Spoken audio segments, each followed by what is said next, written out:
Viva COSATU, viva! Viva Sanko, viva! Long live the spirit of Joe Slovo, long live! Long live the spirit of Chris Hani, long live! Amandla! Comrades, Program Director, Comrade Blade Zimande, the General Secretary of the SACP, and official leaders of the SACP,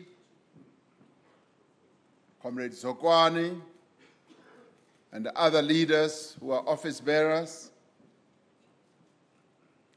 members of the SACP Central Committee,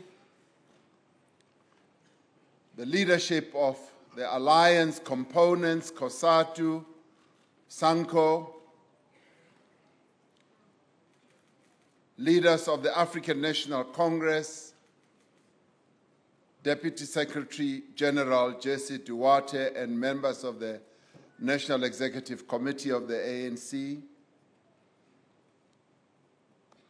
international guests who are here, and I'm told that we have up to no less rather than 35 international guests who have come to this conference.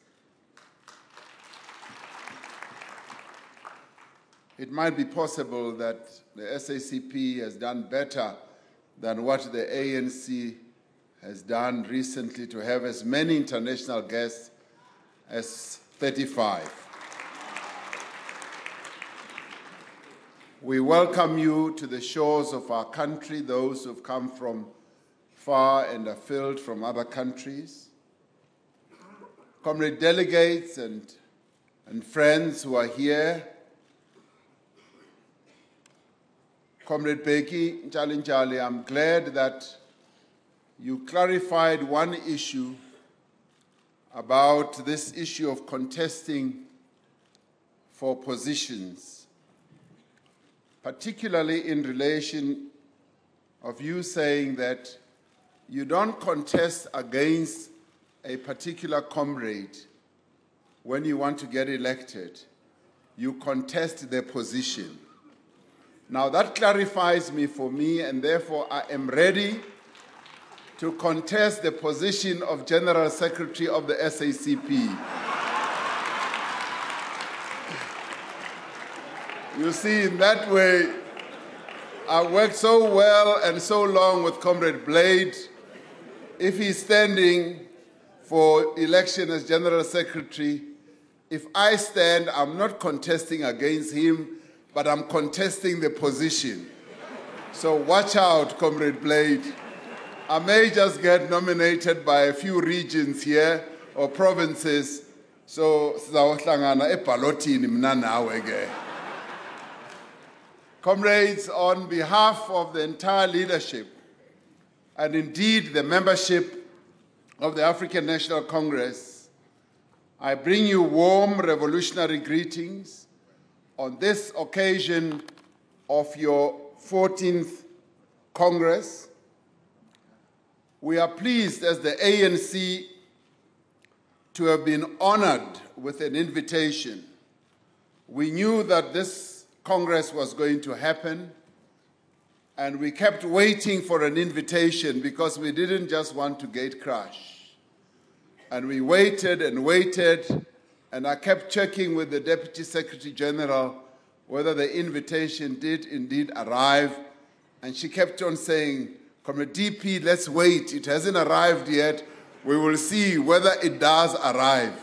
But finally, the invitation arrived, and so therefore we are honored to be here, but also to have this opportunity to participate in what we regard as the most important Congress of the SACP in a long time.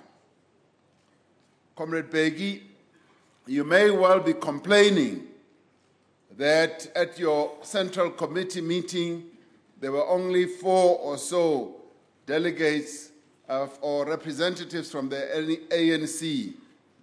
But you know, when I checked at the policy conference, there were tens and tens and tens of representatives from COSATU at ours. So you were very well welcomed, and we were very happy that COSATU was at the ANC policy conference. So take heart from that. We love you so much, and we bring so many of you to come and attend. Comrades, your Congress is taking place at a critical moment for our country and indeed for the future of the people of our country. There is, we must admit, a lot of restlessness in our country as many of our people are pondering and asking themselves, how are we going to address the many challenges that face us as a country and as a people in relation to our politics, in relation to how we manage the economy of our country, particularly when we are now in a recession. They are also pondering and wondering, how are we going to address this whole question of the downgrading status that has been imposed on us? Our people are also wondering, how are we going to curb what they see as rampant corruption? And more importantly, they keep asking themselves, what are we going to do to address the issue of creating jobs and ridding our country of the scourge of inequality and poverty? These are matters that our people are concerned about. And these are matters that affect their lives on an ongoing basis. And it is in this context that your deliberations at this Congress, as well as the decisions and the programs that you are going to adopt, will have far-reaching implications for the direction as well as the character of the struggle for our national democratic society. So as you gather here, I'd like to say that be aware that you are involved in probably the most important endeavor as a Congress to address all these issues that now confront our country. And given this context, one of the key tasks of your Congress must be the recognition of the need to weave together the revolutionary, democratic, socialist, and trade union strands of the broad liberation movement into a tight alliance of formations that have a common approach towards the national democratic revolution and its objectives. This Congress must tie all these formations together into a very strong strand that is going to continue to achieve the objectives of the NDR. For as long as we remember, there are people outside our movement who have sought to define the relationship between the ANC and the SACP. 23 years ago, in October 1992, one apartheid minister, Minister of Justice Kobi Coetzee, said that the ANC would be well advised and well served to sever, in other words, to cut its links with the Communist Party, and especially one Chris Hani. That is what Kobi Coetzee said in 1992. Medimpo Hani, kia o dumedisa, ko bone o mona, ko dumedisa ka pelo e tshweu. A few months later, Chris Hani lay dead in a pool of blood in his driveway. By killing him, they thought that they would divide us. They thought that they would weaken us and possibly even destroy this relationship between the SACP and the ANC. But his death only served to bring us closer together and strengthen our resolve.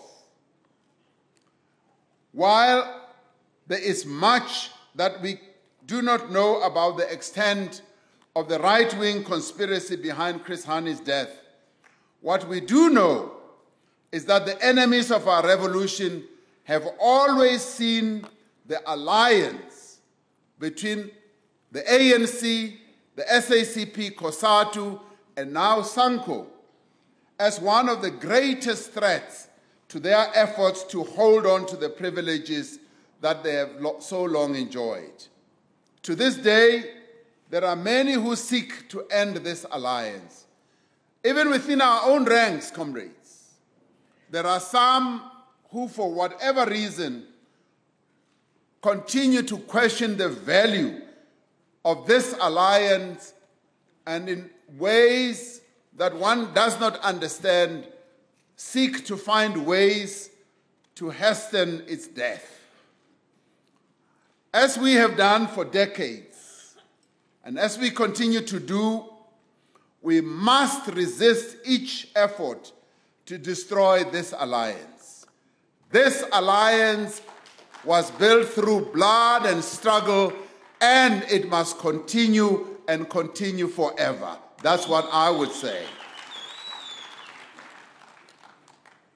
To destroy the alliance between the ANC and the SACP would be indeed a grave mistake to which history will provide no absolution.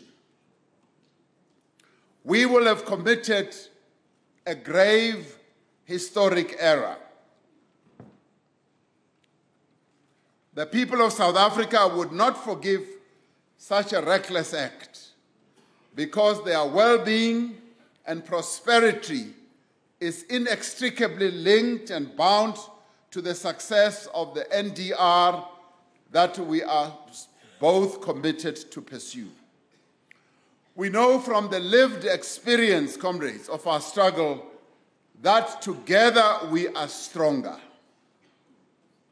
This is the time when we should remember what President O.R. Tambo said in 1980. The need for the unity of the patriotic and democratic forces of our country has never been greater than it is today. Our unity has to be based on honesty, he said, amongst ourselves, the courage to face reality, adherence to what has been agreed upon, and to principle. That is what Comrade O.R. Tambo said in 1980. And may I say, this remains very true even for this current moment, particularly when we are facing the type of challenges that we are facing. Your Congress is taking place when our movement, admittedly, is at its weakest. Our alliance is under great strain, and speaker after speaker, even yesterday with the General Secretary's report, we got a glimpse of how much strain that we are under. Comrade Begi as well said the same thing. Comrade Skumbuzo said the same thing. At no other point in the history of our movement has factionalism and division been so brazen, so pronounced, and so confident. There is an African proverb that goes, when brothers fight to the death, a stranger inherits the home. Today, our home is plagued by divisions. We all know too well some of the causes of these ructions, within our house. We know them very well. The diagnostic report, Secretary General of the ANC, Comrade Gwede Mantashe, at the ANC Policy Conference, together with other discussion documents on strategy and tactics and organizational renewal, describe how our structures and programs have been undermined by competition for resources, corruption, and the capture of the state institutions by families, individuals, and companies. This was clearly explored and articulated in that diagnostic report, and many of us participated in the debates thereof. Even as delegates gathered to deliberate on these issues, more and more information was emerging about the extent to which our state-owned enterprises have been looted, how individuals in positions of responsibility have benefited from actions that at best can be described as being unethical, but at worst as being criminal. There is no single day, as we will all have observed as we read newspapers, that passes that we do not gain greater insight into a network of illicit relationships, of illicit contracts, deals and appointments that are designed to benefit just one family and their associates. Yesterday, I was pained when I read a statement from a religious organization that was calling for action against what they see happening in the body politic of our country. And they said in their statement, this pained me, the Gupta email leaks paint a grim picture, they said. Billions of taxpayer money have been siphoned into Gupta-owned businesses without any benefit to the South African economy. State-owned enterprises like Eskom, SAA, SABC, PRASA, and so on are all hemorrhaging billions as a result of endemic corruption, gross incompetence, and maladministration. They continue, the Justice Department is also paralyzed. The NPA, the Hawks, and the SAPS are in disarray with several corruption investigations underway to determine leadership fitness. The full extent, they say, of government corruption is not known. This religious organization says. But what we do know is frightening enough. Corruption, fraud, racketeering, and the brazen theft of public funds are so widespread that barely a week passes without a new story emerging that exposes public sector corruption. More ominously, they say, is the fact that South Africa is losing its sovereignty.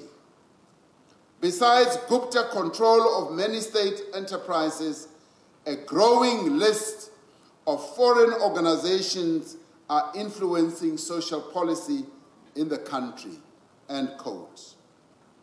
Now, when things like these are spewing out in our national discourse, we cannot turn a blind eye to these revelations, nor can we keep quiet.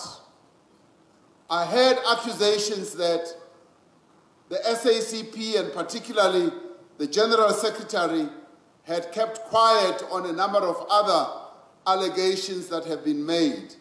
And I heard on television Comrade Blade Nzimande responding to that.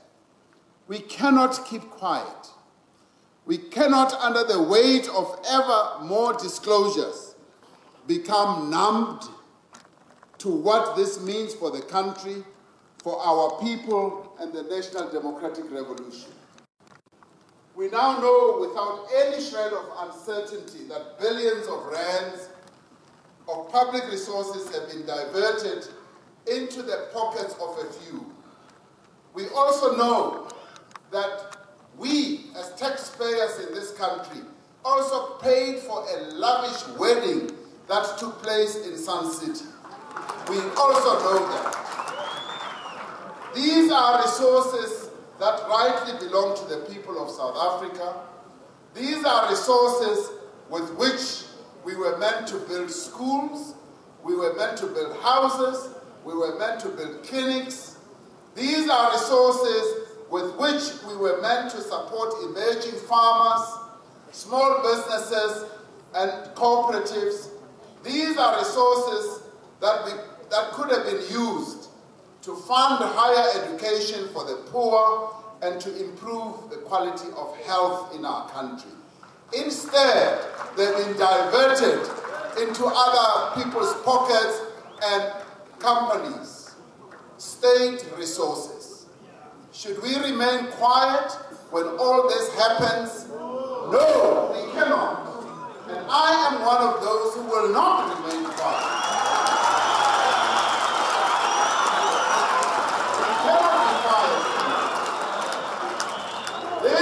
Cannot do, because it is unacceptable and it should not be happening in our democracy.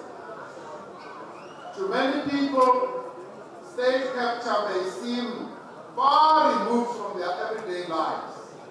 Unfortunately and tragically, state capture has already had a profoundly damaging impact on our economy, on our state, and on the well-being of our people. We need to act now to prevent any further damage. Now, what we need to do is that this judicial inquiry, which, by the way, those who criticize the SACP and who criticize Comrade Blade for saying nothing, he was amongst the first to call for a judicial inquiry. And we are now saying this judicial independent inquiry must be appointed without any further delay. The house is burning. Let us appoint this judicial inquiry. But we are also saying our law enforcement agencies must act with speed, and they must also act with purpose to investigate all these allegations and to bring those who are responsible to book. But more importantly, we also need to go out and recover the monies that have been stolen. Those monies must be brought back. They belong to the people of South Africa. Because, comrades, if state capture is left unchecked, it can undermine the very foundations of our democracy. It is critical that the institutions we establish in the Constitution to safeguard our democracy should hold firm. We have outstanding institutions in our country, and these are the institutions that we must defend, institutions that we must protect, institutions whose integrity we must enhance. Because if we leave them to be captured, all is lost in our country. We call on all South Africans to support and respect these institutions and to defend and advance our democracy. Importantly, as the revolutionary democratic movement, as the alliance, we need to draw a line in the sand and say we will not allow our institutions to be used, to be captured, and to be abused for the interest of just a few people. We will not allow that. We need to mobilize our structures and our supporters to oppose this whole concept of state capture and corruption in whatever form it takes. We need to send a clear message, comrades, that we will not protect those within our ranks who are also involved in these activities.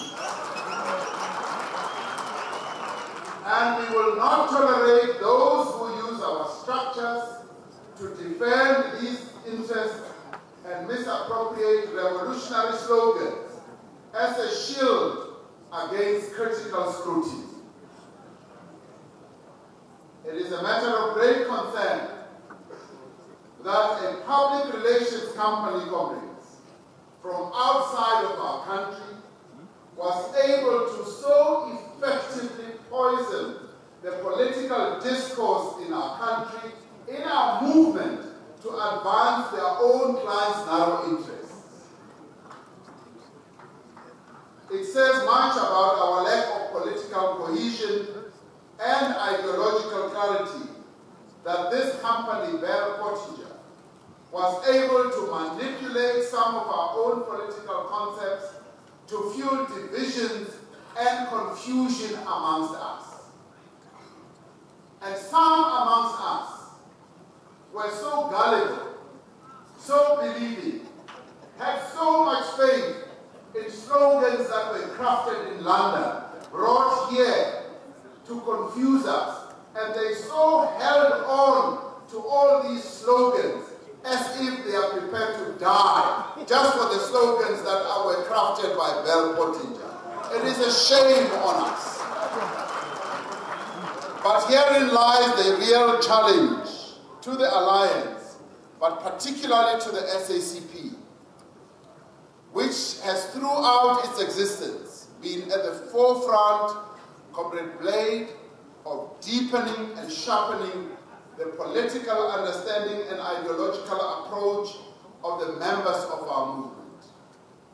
We therefore look to the SACP and to this Congress to once again take the lead in building a cadre with the necessary analytical tools that are needed to understand the prevailing environment and the political consciousness to effect fundamental change.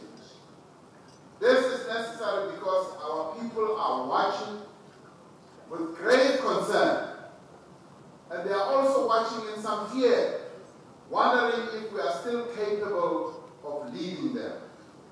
They hear in our language, in our ideas, a hankering after our past victories, yet they long most and they are most concerned about the future. They want to hear how the ANC and the broader alliance will heal itself. They want to hear how we are going to revive and transform our economy and how we are going to improve their lives. And this is a moment when we dare not fail our people. Although the proverbial brothers who always fight amongst themselves and can be at each other's throats, amongst us in this country and in our movement, I think there is still a need to be optimistic. Our people do have grounds for hope, and that hope has arisen after the ANC policy conference. Because we have now embarked as a movement and as a country on a journey of renewal. Following the ANC policy conference, many of us felt that we are now determined to move ahead to renew the African National Congress and to unite our movement. We have now set upon this journey, and the rank and file members of our movement have actually set us on this journey so that we seek a renewal of the values, the organizational integrity, and the revolutionary program of the ANC and the Alliance. This conference that we've just emerged from, Congress, was a real milestone. It was an important and a crucial milestone on this journey that we have embarked upon. It has established a platform for the renewal and the unity of the ANC and the Alliance. The delegates to this conference rather, were forthright in identifying the challenges facing the movement, and they were determined in their efforts to find solutions. Having been guided by a brutal analysis of our challenges through the diagnostic report and the organizational renewal and the strategy and tactics, where we took off all the gloves and spoke in real truth about the challenges that face us. I believe we've now emerged out of this conference, leading up to our conference in December, having built a platform that we now need to strengthen, to bolster this platform, and we see this Congress as being part of that strengthening of the platform that we need to unite our movement. This Congress, therefore, provides an important opportunity to build on that platform. It provides an opportunity for the Communist Party to provide leadership in determining a program to build and to unite the alliance. Out of this Congress, we do not expect decisions, resolutions that are going to weaken the alliance. We expect, on the contrary, decisions that are going to strengthen and build and unite the alliance. Now, this process clearly, comrades, must be based on shared values and a common strategic objective. It should not be based on anger. It should not be based on being short-termists, where we look only at the short term. It should be based on looking at the long term. But as we do this, we must also look at what we have achieved. What we have achieved is phenomenal. We have achieved a great deal that has advantaged our people in many ways. But what we also know is that there is still a long way to go. And this is the moment when friends do not part. This is the moment when friends unite to move forward with greater strength. This is the moment when we do not weaken ourselves. Yes, there may be amongst us, within the ranks of this Congress, where we are saying the SACP must now sue for state power. I know that. It has a wonderful ring to it. It has a wonderful ring that, yes, one day when we go to the union buildings, we must find all red flags at the union buildings with the SACP in power. Yes, it has a very tempting, alluring, a very attractive,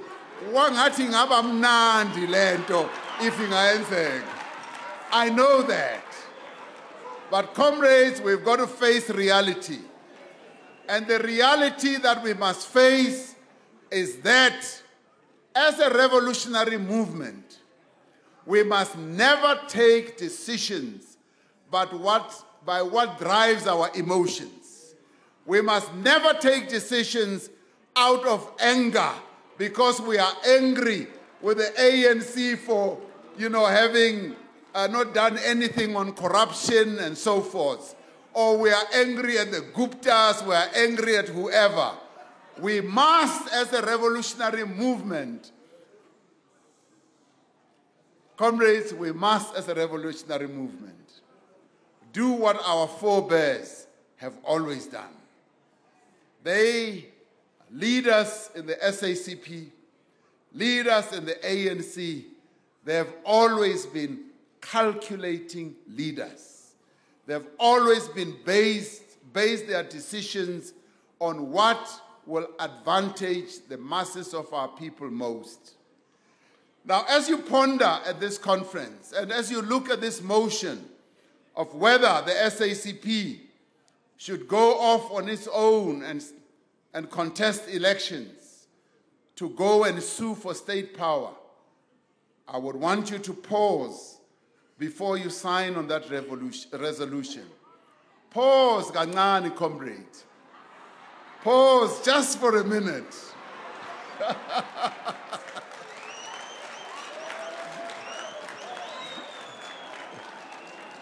You can see I am reading your mind. I know where you want to go. But I'm saying pause for a minute and ask yourself, are we better off united or divided? Is what O.R. Tambo said still holding true or not? Are we better as one strand, or are we better off as two strands? ANC on one side contesting elections and the SACP on one side contesting elections. You may even delude yourself. We will be in a coalition. When we get there, the cupboard is empty. So, comrades, let us think about this. Whatever we do, what we do must be underpinned by the need to serve our people.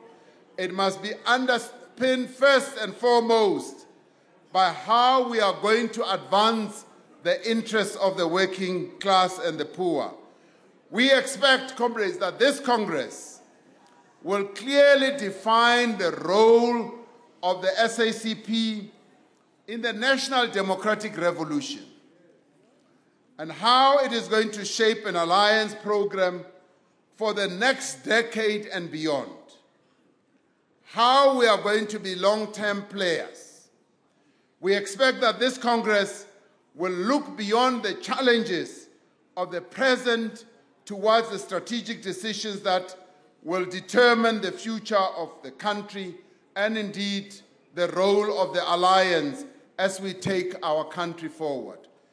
We need to look beyond the immediate towards the society we all seek to achieve, and with precision and great clarity to chart the actions that we will undertake to build that society. The ANC Policy Conference has placed economic growth, jobs, transformation of our economy at the center of the policies that we need to adopt. And we therefore look to this Congress to deliberate on the outcomes of the ANC Policy Conference, but because the SACP is an independent formation, to begin to craft policies that are going to advance the interests of our people, but more particularly the NDR. We look to this Congress to come up with positions that will sharpen the measures that the ANC Policy Conference looked at. The SACP needs to support and enrich the discussion that is now going to take place in ANC branches, as well as policy proposals before they are adopted by the 54th National Conference of the African National Congress. And we look to this Congress, comrades, to provide crisp, clear, and forward-looking positions that we need to take to reignite growth and create jobs.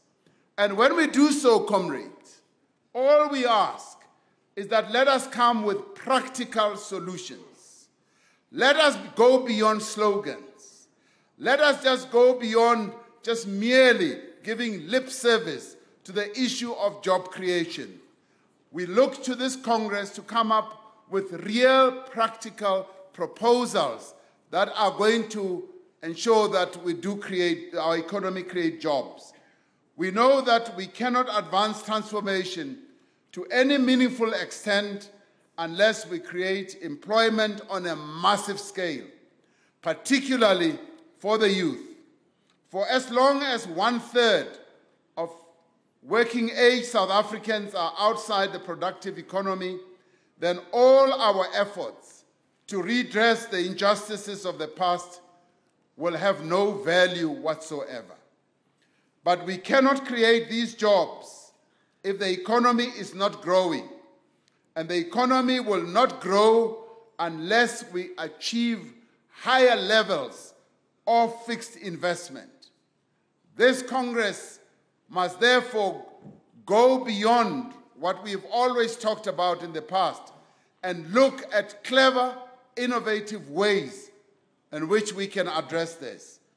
The idea articulated in the ANC's strategy and tactics that the ANC's approach to monopoly capital in particular and capital in general is one of unity and struggle, cooperation and contestation, is therefore not a mere theoretical construct. And we would like the party to engage with this because that's precisely what caused confusion at the ANC conference. It is rooted, this whole process, in our actual experience of an economy in which wealth, power, and control are concentrated in a few mainly white hands. It is rooted in our actual experience of seeking to stimulate growth and investment while at the same time undertaking a program of radical economic transformation. We look to this Congress to produce practical proposals on critical issues such as land and agrarian reform, industrialization and beneficiation, decentralization of ownership of the commanding heights of our economy, education, skills development, health, and many others. These need to be part of defining for the Alliance an unambiguous and unapologetic and ambitious program for social and economic change. Let us use the outcomes of this Congress, the proposals from the ANC Policy Conference, and the decisions of the COSATU Central Committee to articulate a clear economic agenda for the Alliance. And clearly, this is what is going to call for a summit of all the members of the Alliance so that we can iron out all these issues and craft a much clearer way forward. Let us use the months leading up to the ANC 54th National Conference to craft a program that all members of the Alliance will support and mobilize their members to advance. We must place the poor and the working class at the center of all the programs that we embark upon. It must address the working conditions of industrial workers, just as it must improve the wage and job security of the farm worker. It must prepare graduates for the workplace, and it must find training opportunities for school leavers. It must enable a proliferation of successful small and medium enterprises and co-ops, and support a new generation of industrialists. It must create jobs that are sustainable for the skills that our people have today, and also develop the skills our people will need for the jobs of tomorrow. Though our challenges are many and complex, comrades, we must act decisively and with the necessary amount of urgency to defend our gains, to defend our revolution and to advance the overall interests of our people. And we must act now to unite, to strengthen, and to renew the alliance. Comrades, if there ever was a time when we need to be united and to strengthen our alliance, this is the time. It is when we are weak that we need to strengthen ourselves. It is when we are disunited that we need to unite. We must act now to revive and also to transform our economy. We are confident that this Congress that has so many communists who are armed with analytical tools, communists who have always been disciplined, communists who have always been driven by a commitment to advance the interests of the working class. When we are armed at this Congress with comrades who are determined to ensure that we rid our alliance of all these challenges that we face, with this type of strength that we have in this Congress, we cannot but come up with the best decisions that are going to take this country forward. It is this Congress that is meant to provide leadership. It is this Congress that is meant to provide clarity on a number of issues without putting pressure on all of you comrades who are seated here as delegates and as the leadership, whether incoming or outgoing. I have to say to you, you have a heavy burden on your shoulders. The country is looking forward to the SACP, who've always been armed with greater clarity and wisdom. We look forward to you to come up with solutions that are going to take South Africa forward. Initially, I said, our country, there is a lot of restlessness in our country. Our people are asking themselves a lot of questions, and I alluded to some of them and what needs to be done to address some of those challenges. But in the end, we need to find solutions, and the SACP is well placed to come up with good solutions, to propose what will move this country forward. And today, you have this opportunity. Each one of you coming from the four corners of our country, representing the aspirations of our people. You are the ones that the country is looking forward to. Do not fail our people. Come up with the solutions that they need. Amandla! Viva ANC, viva! Viva SACP, viva! Forward with SACP, forward! Amandla! Ngiyabonga.